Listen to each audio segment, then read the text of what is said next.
안녕하십니까. 8시 반의 남자 정원수 집사입니다. 어제 워룸이라는 또 영화를 제가 한번 봤습니다. 지금 이럴 때 꼭 필요한 어떤 영화가 아닌가 싶더라고요. 크리오 채플도 기도의 어떤 문들이 닫혀 있고 마음 놓고 기도할 수 있는 공간들이 없는데요. 각 가정마다 이 워룸을 만들어서 기도하는 공간들을 확보하고 하나님과 친밀한 기도의 어떤 그런 시간들과 공간들을 확보했으면 좋을 것 같습니다. 자, 27장 내용입니다. 자, 사울에게 쫓기는 다윗의 어떤 모습들을 지난 시간에 이어서 계속 보도록 하겠습니다. 자, 오랜 도망자 신세로 지칠 대로 지친 우리 다윗이 블레셋으로 이제 드디어 망명을 결정하게 됩니다. 그런데 이게 웬일입니까? 하나님께 묻지도 않고 결정을 내리게 되죠. 다윗은 여러 번 사울을 살려주지만 본인의 마음속에는 이러다가 언젠가는 잡힐지 모른다는 그 두려움이 있었죠. 이 결정은 정말 뼈아픈 그 결정이 되게 되는 것입니다. 자, 우리도 이럴 때가 있죠. 모든 결정은 정말 평강 가운데 여러분 결정해야 됩니다. 조급하거나 불안한 마음 가운데 한 결정은 반드시 나중에 문제가 생기게 되죠. 만약 지금 여러분 지금 중요한 결정을 앞두고 있는 분이 계시다면 불안하거나 조급하면 결정을 미루는 것이 제일 좋은 선택인 것입니다. 가드는 지난번에 한번 갔던 곳입니다. 다윗이 한번 가서 정말 속된 말로 시급하고 나왔던 어떤 장소죠. 그런데 잘못된 곳을 알면서도 또 가는 다윗을 오늘 보게 됩니다. 지금 상황이 얼마나 다급한지를 보여주는 것이죠. 지금 화살표 방향 보십시오. 화살표가 막 이리저리 막 되어 있는 것들도 다윗의 지금 심정 얼마나 다급하고 위기 상황인가를 보여줄 수도 있습니다. 자, 27장 배경은 갈멜에서 아비가일을 만나고 쉽으로 이동해서 사울을 피하고 모든 것을 정리하고 시글락으로 피신한 다윗의 이야기입니다. 갈멜에서 12번, 쉽에서 13번, 가드에서 14번 숫자가 지금 나와 있죠. 그리고 시글락에서 정착했다고 있는 이 이동 경로 순서를 27장에서 아마 읽게 될 것입니다. 자, 다윗은 가드왕 아기스에게 자신을 의탁합니다. 일단은 살고 봐야 되겠다는 마음이 강한 것이죠. 다윗이 아기스에 간 것은 다른 관점으로도 볼 수 있습니다. 사무엘상 21장에도 다윗이 가드왕 아기스에게 도망간 이야기가 나오는데요. 이때도 다윗은 사울이 무서워서 도망갔죠. 그때는 다윗 혼자였습니다. 자기 목숨을 지키려고 사울을 피해 아기스에게 도망간 것이죠.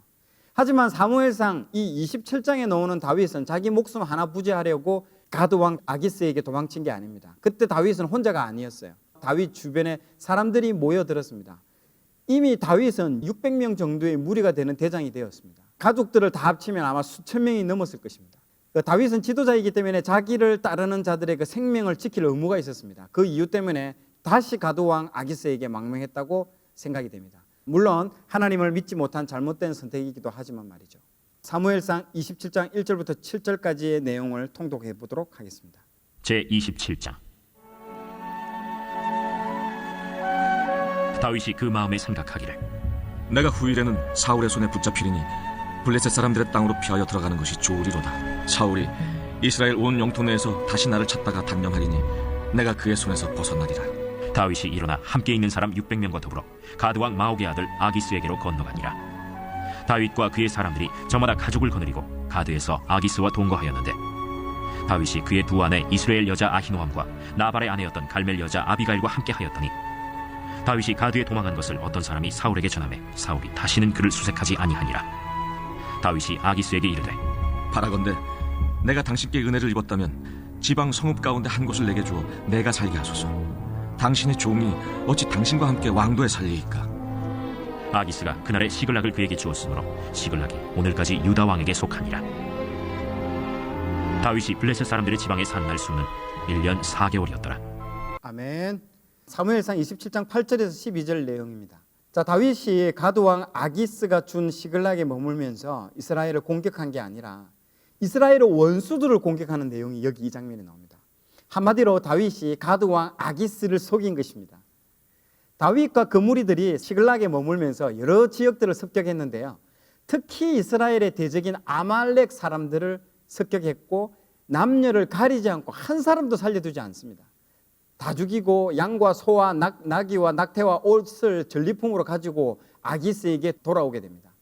돌아오면 아기스 왕은 다윗 오늘은 어디를 습격하였소? 라고 묻게 되는 것이죠. 그럴 때마다 다윗은 유다의 남쪽 지역 그리고 개인 족속의 남쪽 지역을 습격했다고 거짓말합니다. 이건 사실이 아닌 것이죠. 다윗은 블레셋 사람의 그 지역에 거주하는 동안 언제나 이런 식으로 처신했습니다. 물론 이 아기스가 이 사실을 알게 되면 다윗은 죽을 수밖에 없게 되는 것이죠. 그런데 아기스는 다윗의 말을 철떡같이 믿게 됩니다. 아기스는 다윗이 자기 백성 이스라엘에게 그렇게 나쁜 짓을 했으니 그가 영원히 자기 종이 될 거라고 착각하고 있어요. 다윗은 절대 아기스의 종이 될 인물이 아닙니다. 다윗이 아무리 힘들어도 가드왕 아기스의 도움을 받아 사울을 이길 생각은 절대 하지 않죠. 다윗을 죽이려고 추격하는 사울이 아무리 무서워도 가드왕 아기스 편이 될 마음은 추호도 없었습니다. 아무리 힘들어도 가드왕 아기스의 신임을 얻어서 뭔가 해보려는 그 블레셋 땅으로 간 것이 아니죠. 가드왕 아기스는 다윗을 몰라도 정말 한참 모르는 것이죠. 자, 8절에서 12절까지 내용 통독 계속해서 읽도록 하겠습니다. 다윗과 그의 사람들이 올라가서 그술 사람과 기르스 사람과 아말렉 사람을 침노하였으니 그들은 옛적부터 술과 애굽 땅으로 지나가는 지방의 주민이라. 다윗이 그 땅을 쳐서 남녀를 살려두지 아니하고 양과 소와 나귀와 낙타와 의복을 빼앗아 가지고 돌아와 아기스에게 이르매 아기스가 이르되 너희가 오늘은 누구를 침노하였느냐? 다윗이 이르되 유다 네겝과 여라무엘 사람의 네겝과 겐 사람의 네겝이니이다. 다윗이 그 남녀를 살려서 가드로 데려가지 아니한 것은 그의 생각에 그들이 우리에게 대하여 이르기를 다윗이 행한 일이 이러하니라 하여 블레셋 사람들의 지방에 거주하는 동안에 이같이 행하는 습관이 있었다 할까 두려워함이었더라.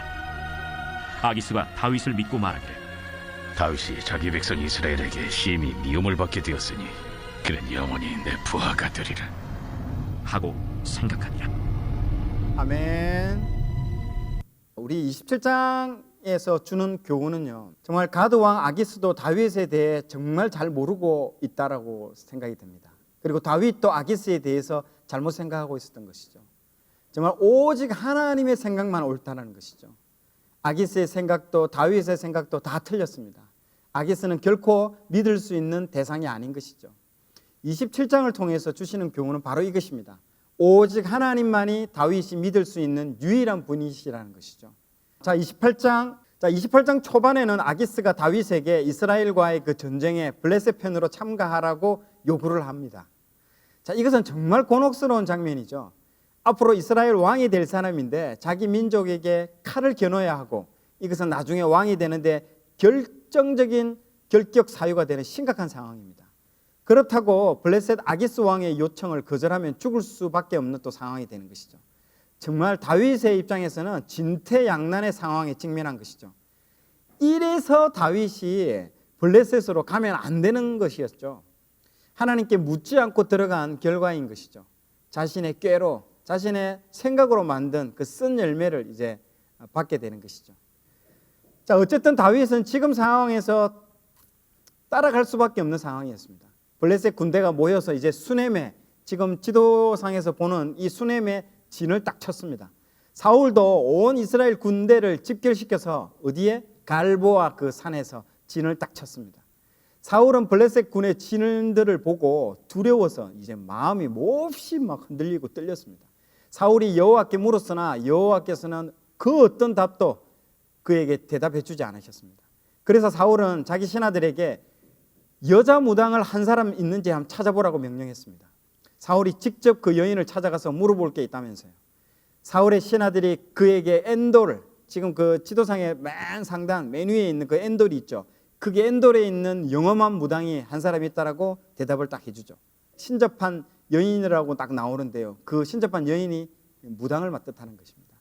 사울이 솔직히 이전에 이 나라 안에서 무당과 박수를 모조리 쫓아냈는데 무당을 쫓아낸 그 사울이 무당을 만나러 가는 정말 어처구니 없는 상황이 지금 벌어지고 있는 것이죠. 정말 하나님은 모세오경 율법을 통해서 영매술사 무당들을 다 없애라고, 출애굽기 22장 18절에는 너는 무당을 살려둘지 말라라고 하나님이 언급을 하고 있는데도 불구하고 본인이 하나님께 응답을 못 받으니까 너무 답답해서 사울이 그 무당을 찾으러 가는 장면이 여기에 나오고 있습니다. 자, 이 사건 또한 사무엘 전체 주제인 하나님을 존중히 여기고 멸시하는 것을 뚜렷하게 비교해서 보여주는 사건이기도 하죠. 사무엘상 28장 하반절은 사무엘의 그 탈을 쓴 귀신의 말에 큰 충격을 받은 사울의 이야기가 나옵니다. 사단 마귀는 정말 우리를 속이는 자입니다. 목소리와 그 모습을 그 모방해가지고 우리를 속이고 미혹하고 있는 자인 것을 여러분 알고 절대 속지 마시기 바랍니다. 그래서 이 28장에는 정말 사람들이 궁금해합니다. 정말 이 사람이 사무엘 맞냐고. 그런데 절대 사무엘이 아닙니다. 사무엘 모습을 하고 사무엘 목소리를 똑같이 흉내낸 귀신의 모습인 거죠. 자, 이 귀신이 정말 귀신같이 알고 예언을 해주는 내용이 여기 나옵니다. 뭘 예언해 주나요? 하나님께서 사울에게 무엇을 말씀해 주셨는지 정확하게 알고 있습니다. 사울이 하나님 앞에 저지른 죄가 무엇인지 정확하게 알고 있는 것이죠. 게다가 하나님께서 무엇을 하실지 귀신같이 알고 있습니다. 이 어떤 말들을 딱 해주냐면요. 첫 번째, 이미 이 나라의 왕위를 너의 손에서 빼앗아 다윗에게 주었다. 두 번째, 여호와께서는 이제 너와 함께 이스라엘도 블레셋 사람의 손에 넘겨줄 것이다. 세 번째, 너는 내일 내 자식들과 함께 죽게 될 것이다. 그리고 네 번째, 여호와께서는 이스라엘 군대도 블레셋 사람의 손에 넘겨줄 것이라는 이 네 가지 예언을 하게 되는 것이죠. 이 말을 들은 사울은 먹지도 않고 정말 충격에 빠지게 되는 것이죠. 28장 내용들을 한번 통독해 보도록 하겠습니다. 제28장. 그때 블레셋 사람들이 이스라엘과 싸우고 군대를 모집한지라 아기스가 다윗에게 이르되 너는 밝히 알라. 너와 네 사람들이 나와 함께 나가서 군대에 참가할 것이니라. 그러면 당신의 종이 행할 바를 아시리이다. 그러면 내가 너를 영원히 내 머리 지키는 자를 삼으리라. 사무엘이 죽었으므로 온 이스라엘이 그를 두고 슬피 울며 그의 고향 라마에 장사하였고 사울은 신접한 자와 박수를 그 땅에서 쫓아내었더라. 블레셋 사람들이 모여 수넴에 이르러 진침해 사울이 온 이스라엘을 모아 길보아에 진치었더니 사울이 블레셋 사람들의 군대를 보고 두려워서 그의 마음이 크게 떨린지라. 사울이 여호와께 묻자오되 여호와께서 꿈으로도 우림으로도 선지자로도 그에게 대답하지 아니하시므로 사울이 그의 신하들에게 이르되 나를 위하여 신접한 여인을 찾으라. 내가 그리로 가서 그에게 물으리라.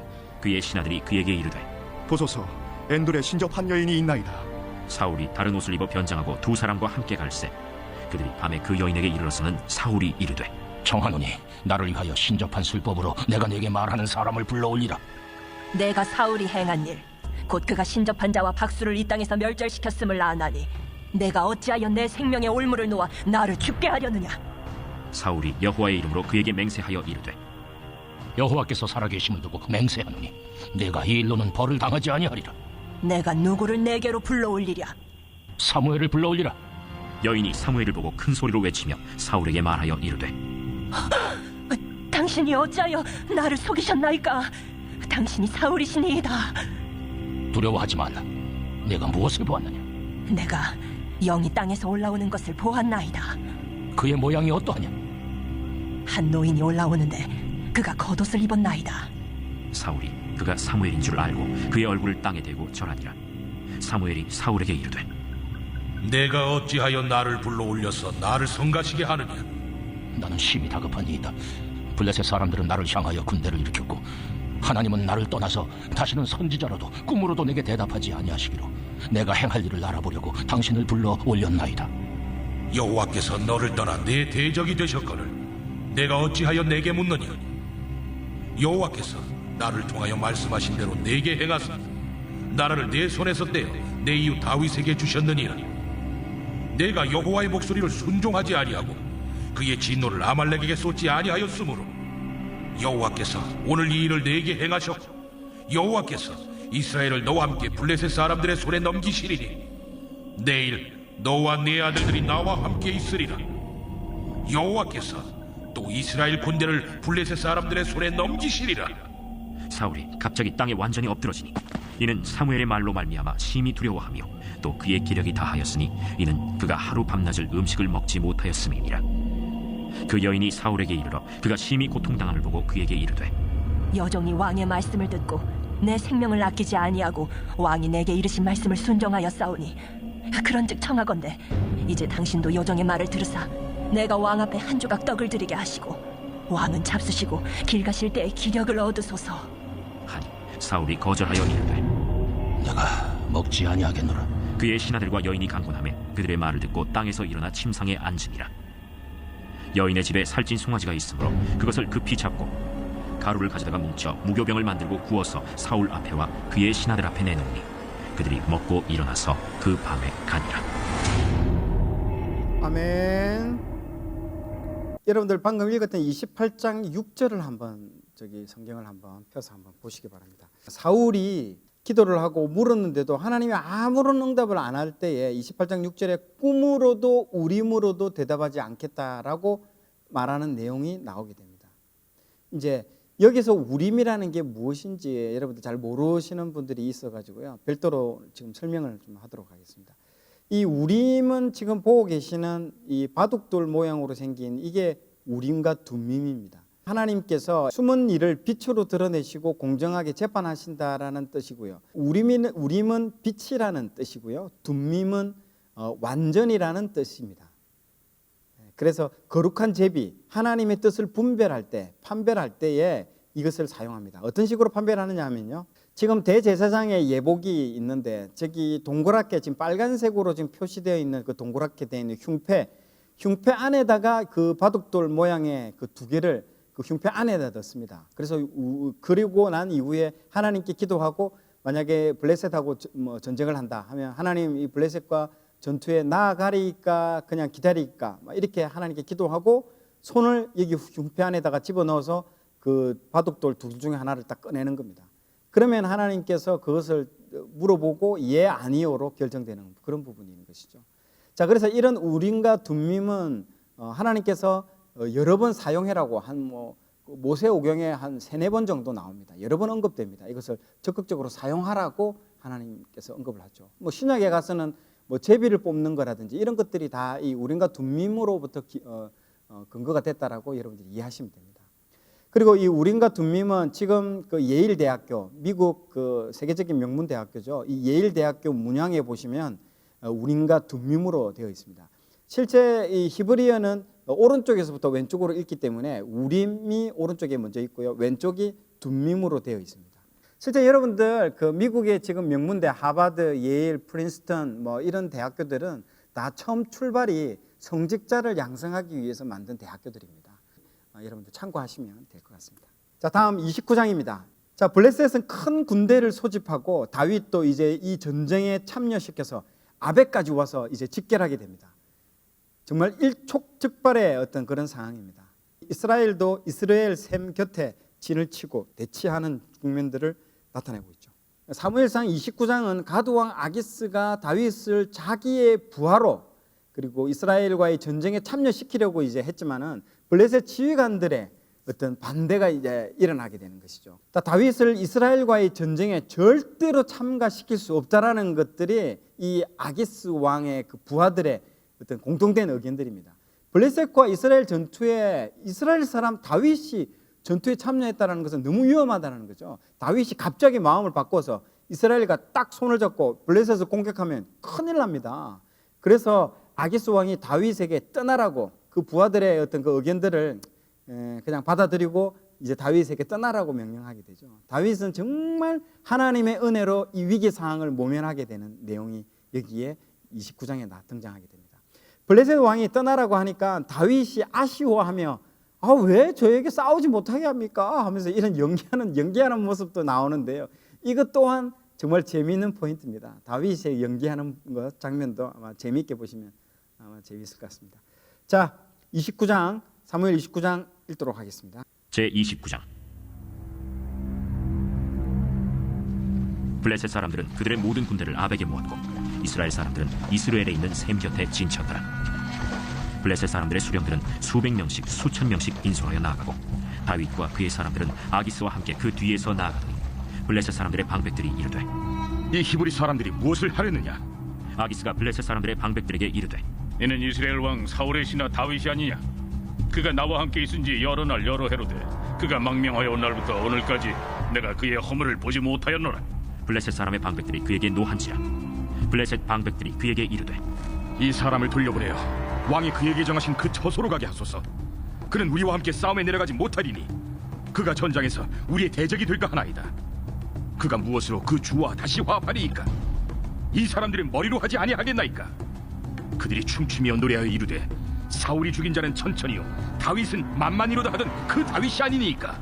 아기스가 다윗을 불러 그에게 이르되 여호와께서 살아계심을 두고 맹세하노니 내가 정직하여 내게 온 날부터 오늘까지 내게 악이 있음을 보지 못하였으니 나와 함께 진중에 출입하는 것이 내 생각에는 좋으나 수령들이 너를 좋아하지 아니하니 그러므로 이제 너는 평안히 돌아가서 블레셋 사람들의 수령들에게 거슬러 보이게 하지 말라. 내가 무엇을 하였나이까? 내가 당신 앞에 오늘까지 있는 동안에 당신이 종에게서 무엇을 보셨기에 내가 가서 내 주 왕의 원수와 싸우지 못하게 하시나이까? 네가 내 목전에 하나님의 전령같이 선한 것을 내가 아나. 블레셋 사람들의 방백들은 말하기를 그가 우리와 함께 전장에 올라가지 못하리라 하니 그런즉 너는 너와 함께 온 네 주의 신하들과 더불어 새벽에 일어나라. 너희는 새벽에 일어나서 발거든 곧 떠나라. 이에 다윗이 자기 사람들과 더불어 아침에 일찍이 일어나서 떠나 블레셋 사람들의 땅으로 돌아가고 블레셋 사람들은 이스라엘로 올라가니라. 아멘. 30장 내용입니다. 자, 다윗과 무리들이 이 블레셋 군대 일원으로 이스라엘과 싸우려고 시글락을 잠시 비웠습니다. 그런데 이 잠시 비운 그 3일 동안 놀라운 일이 일어납니다. 그때 아말렉이 이 시글락을 쳐들어왔습니다. 그리고 다윗과 그의 모든 부하들의 그 가족들을 포로로 다 끌고 가버렸습니다. 그리고 그 성읍을 전부 다 불태워버린 것이죠. 지금 여러분 보고 계시는 그 지도상에 보시면 아랫부분에 아말렉이라고 적혀져 있죠. 아말렉이 어디까지 쳐들어왔냐면 이 시글락, 네모를 쳐져 있는 이 시글락에 급습을 합니다. 급습을 해서 그 자기들의 부하들을, 그 부하들의 가족들. 그러니까 3일 동안 이 지금 다윗은 전투하러 지금 아까 지금 여기 전투하러 위로 이스라엘과 전투하기 위해서 위로 올라가 있는 상태죠. 그래서 지금 이 문제가 발생하게 됩니다. 자, 이 상황을 보고 돌아와 보니까 완전히 이제 뭐 성읍은 다 불타 있죠. 가족들은 다 끌려갔고 없으니까 이 상황을 보고 크게 낭망합니다. 다윗과 그의 부하들은 목 놓아 울고 있습니다. 군인들이 저마다 아들, 딸들을 잃고 마음이 아파가지고 심지어는 그냥 다윗을 돌로 치자고 말할 정도였으니까 다윗은 정말 큰 공경에 빠졌습니다. 그러나 다윗은 자기가 믿는 여호와 하나님을 더욱 굳게 의지하였습니다. 다윗이 하나님의 마음에 합한 위대한 왕이 될 수 있었던 이유는 바로 여기에 있었던 것이죠. 자기 부하들에게 돌에 맞아 죽을 큰 공경에 빠졌지만은 다윗은 사람들의 반응에 절대 흔들리지 않았습니다. 힘들고 어려운 상황 속에도 다 하나님을 더욱 굳게 의지하는 다윗이 정말 멋있게 보이는 것이죠. 아말렉을 죽여가는 것은 하나님의 뜻인지 아닌지 이제 다윗이 물어봅니다. 하나님께서 답변을 주시죠. 틀림없이 너희들이 그 사람들을 아말렉을 따라잡고 또 틀림없이 되찾을 것이라고 하나님께서 응답을 탁 주십니다. 하나님의 그 응답을 받자마자 곧바로 추격합니다. 아말렉을 따라가는 도중에 시글락을 습격했던 그 애굽 소년을 만나게 되고 그 애굽 소년이 아말렉 사람의 노예로 있던 그 소년인 것을 알게 되죠. 그리고 사흘 전에 그 소년이 병에 들자 그 소년을 버리고 다 떠나버리게 되는 것이죠. 그 아말렉 사람들이. 그래서 이 소년의 도움을 받아가지고 아말렉 군대를 결정적으로 찾을 수 있게 되는 계기가 되는 것입니다. 자, 다윗이 아말렉이 병들었다고 버리고 간 종에게서 정보를 얻으면서 지금 지도상에서 보는 것과 같이 그 시글락에서부터 지금 남쪽까지 쭉 추격하면서 따라갑니다. 결국에는 그 다윗은 아말렉을 쳐서 대성을 거두게 됩니다. 다윗은 아말렉에게 약탈당하였던 모든 것을 되찾습니다. 그리고 아말렉과 싸운 사람들과 낙오한 사람들이 그 전리품을 함께 나누는 이야기들이 나옵니다. 정말 목숨을 걸고 싸운 사람들이 싸우지도 않는 사람하고 이 전리품을 나눠 갖는 것에 대해서 불만이 막 터져 나올 수밖에 없죠. 그런데 다윗은 이 사람들을 한 사람 한 사람 다 설득시키고 전리품을 다 공정하게 나누게 되는 것이죠. 자, 전쟁에 참여하지 않고 전리품을 받은 사람들은 어떤 생각을 느꼈을까요? 와, 이것이 하나님의 은혜로구나. 하나님은 정말 은혜와 자비가 풍성한 분이시구나. 이런 하나님의 그 성품을 다윗을 통해서 느끼게 되는 것이죠. 자, 30장 한번 읽어보도록 하겠습니다. 제30장. 다윗과 그의 사람들이 사흘 만에 시글락에 이른데 아말렉 사람들이 이미 네겝과 시글락을 침노하였는데 그들이 시글락을 쳐서 불사르고 거기에 있는 젊거나 늙은 여인들은 한 사람도 죽이지 아니하고 다 사로잡아 끌고 자기 길을 갔더라. 다윗과 그의 사람들이 성읍에 이르러 본즉 성읍이 불탔고 자기들의 아내와 자녀들이 사로잡혔는지라. 다윗과 그와 함께한 백성이 울 기력이 없도록 소리를 높여 울었더라. 다윗의 두 아내 이스라엘 여인 아히노암과 갈멜 사람 나발의 아내였던 아비가일도 사로잡혔더라. 백성들이 자녀들 때문에 마음이 슬퍼서 다윗을 돌로 치자 하니 다윗이 크게 다급하였으나 그의 하나님 여호와를 힘입고 용기를 얻었더라. 다윗이 아히멜렉의 아들 제사장 아비아달에게 이르되 원하건대 에봇을 내게로 가져오라. 아비아달이 에봇을 다윗에게로 가져가매 다윗이 여호와께 묻자와 이르되 내가 이 군대를 추격하면 따라잡겠나이까? 그를 쫓아가라. 내가 반드시 따라잡고 도로 찾으리라. 이에 다윗과 또 그와 함께한 600명이 가서 브솔 시내에 이르러 뒤떨어진 자를 거기 머물게 했으되 곧 피곤하여 브솔 시내를 건너지 못하는 200명을 머물게 했고 다윗은 400명을 거느리고 쫓아가니라. 무리가 들에서 애굽 사람 하나를 만나 그를 다윗에게로 데려다가 떡을 주어 먹게 하며 물을 마시게 하고 그에게 무화과 뭉치에서 뗀 덩이 하나와 건포도 2송이를 주었으니 그가 밤낮 사흘 동안 떡도 먹지 못하였고 물도 마시지 못하였음이니라. 그가 먹고 정신을 차리매 다윗이 그에게 이르되 너는 누구에게 속하였으며 어디에서 왔느냐? 나는 애굽 소년이여 아말렉 사람의 종이더니 사흘 전에 병이 들매 주인이 나를 버렸나이다. 우리가 그렛 사람의 남방과 유다에 속한 지방과 갈렙 남방을 침노하고 시굴락을 불살랐나이다. 내가 나를 그 군대로 인도하겠느냐? 당신이 나를 죽이지도 아니하고 내 주인의 수중에 넘기지도 아니하겠다고 하나님의 이름으로 내게 맹세하소서. 그리하면 내가 당신을 그 군대로 인도하리이다. 그가 다윗을 인도하여 내려가니 그들이 온 땅에 편만하여 블레셋 사람들의 땅과 유다 땅에서 크게 약탈하였으므로 말미암아 먹고 마시며 춤추는지라. 다윗이 새벽부터 이튿날 저물 때까지 그들을 치매 낙타를 타고 도망한 소년 400명 외에는 피한 사람이 없었더라. 다윗이 아말렉 사람들이 빼앗아갔던 모든 것을 도로 찾고 그의 두 아내를 구원하였고 그들이 약탈하였던 것 곧 무리의 자녀들이나 빼앗겼던 것은 크고 작은 것을 막론하고 아무것도 잃은 것이 없이 모두 다윗이 도로 찾아왔고 다윗이 또 양떼와 소떼를 다 되찾았더니 무리가 그 가축들을 앞에 몰고 가며 이르되 이는 다윗의 전리품이라. 다윗이 전에 피곤하여 능히 자기를 따르지 못함으로 브솔 시내에 머물게 한 200명에게 오매 그들이 다윗과 그와 함께한 백성을 영접하러 나오는지라.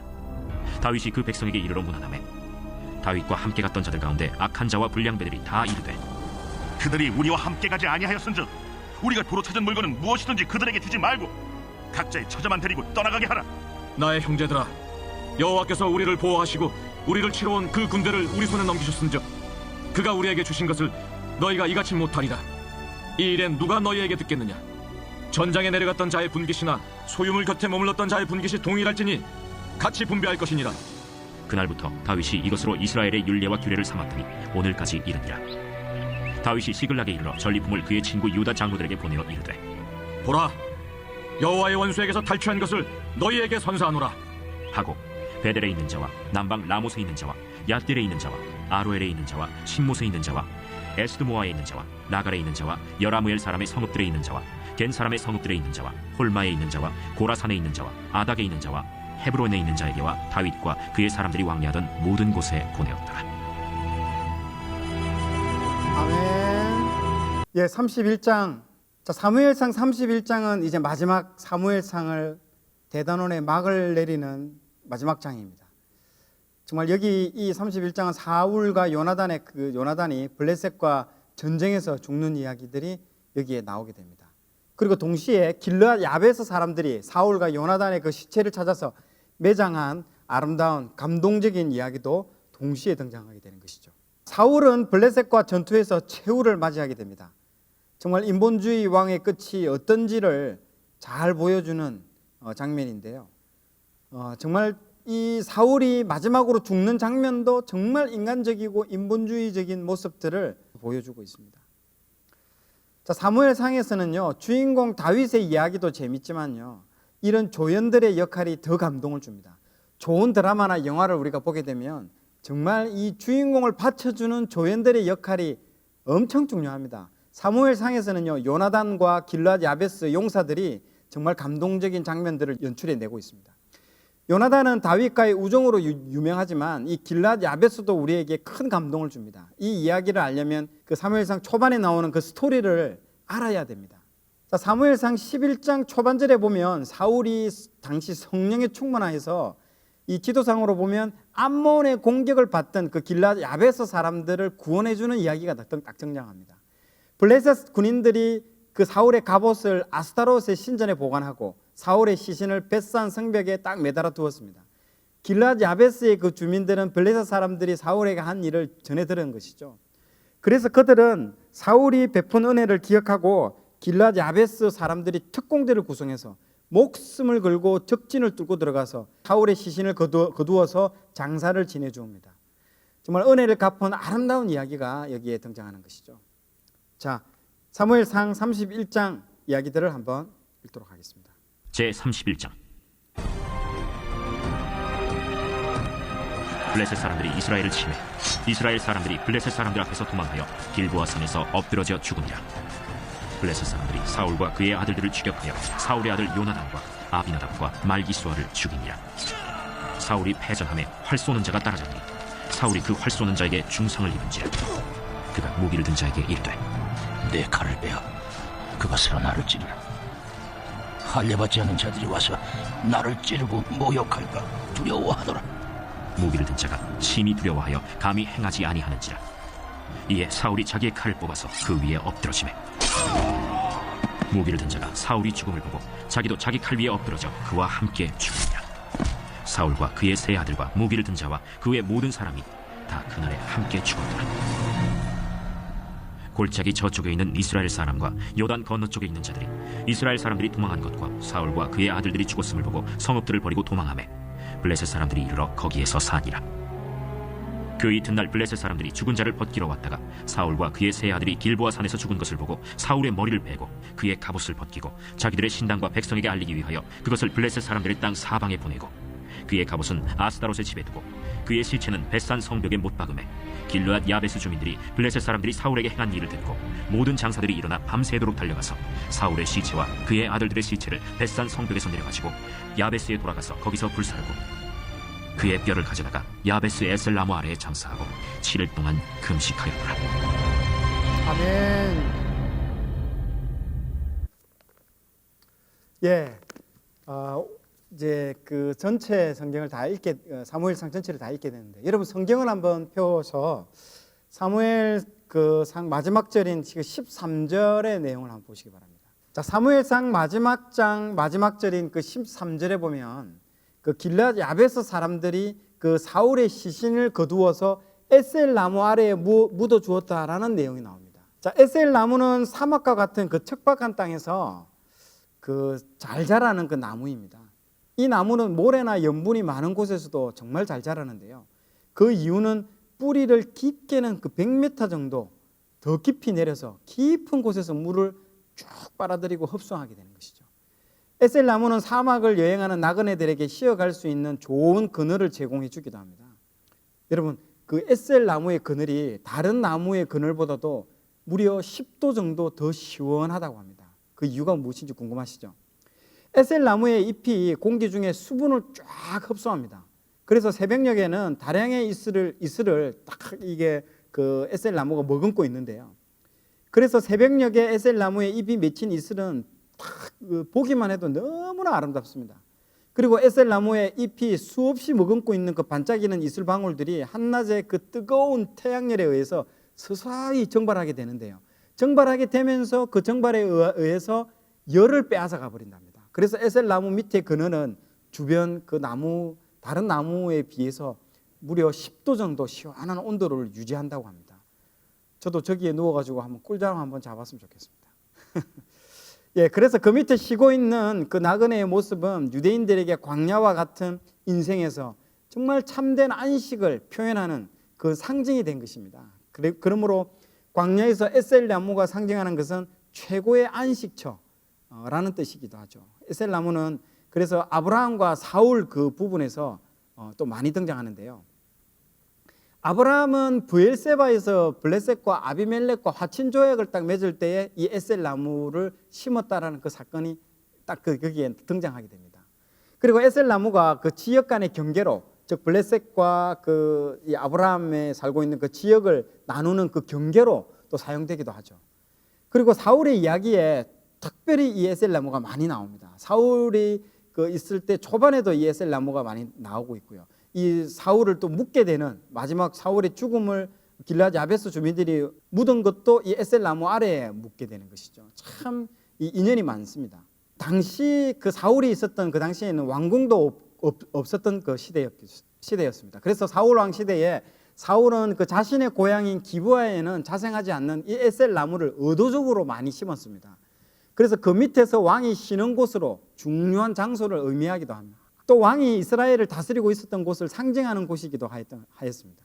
후에 다윗은 블레셋과의 전쟁에서 전사한 이 사울 왕의 유골이 길르앗 야베스의 에셀 나무 아래에 묻혀 있다는 것들을 찾아와서 이 이스라엘 왕으로서 정식으로 제대로 장사해 줬다라는 그 기록들도 나와 있습니다. 자, 드디어 우리는 사무엘상을 다 읽었습니다. 안타깝지만 이스라엘 초대 왕 사울이 비참하게 죽은 것으로 사무엘상이 끝을 맺습니다. 사울 왕만 죽은 게 아니죠. 그의 아들들도 같이 죽었고 그의 백성들도 많이 죽었습니다. 하나님께서 정말 하나님께 때를 써가지고 하나님의 뜻을 끊고 인간 왕을 세워달라고 요구한 이스라엘 백성들은 멘붕 상태입니다. 그들은 이스라엘의 왕이 세워졌는데도 왜 이런 일이 발생했을까요? 정말 그들은 이 사울 왕의 죽음을 보면서 여러 가지로 많은 고민을 했을 것입니다. 이스라엘 백성들은 하나님께서 기뻐하시는 진정한 왕은 누구인가? 정말 고민할 수밖에 없었던 것이죠.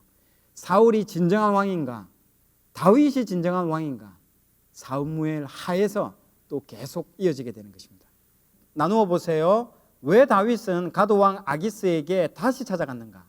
하나님보다 사람을 의지해서 여러분들이 어려움을 겪은 경험이 있다면 오늘 한번 나누어 보시고요. 두 번째, 사울 왕의 실패 원인이 무엇이었다고 여러분 생각합니까? 당신 삶에서 사울 왕과 같은 그런 실패의 경험이 있다면 한번 나누어 보시기 바랍니다. 오늘도 하나님의 그 기뻐하는 그 다윗 왕의 모습과 그리고 사울 왕의 인본주의 왕인 그 사울 왕의 결말, 그리고 또 새로운 그 시대가 열리는 그 서막을 알리는 것과 또 일어날 일들이 또 흥미진진한데요. 다음 시간 또 저 재밌는 내용으로 또 뵙도록 하겠습니다. 감사합니다.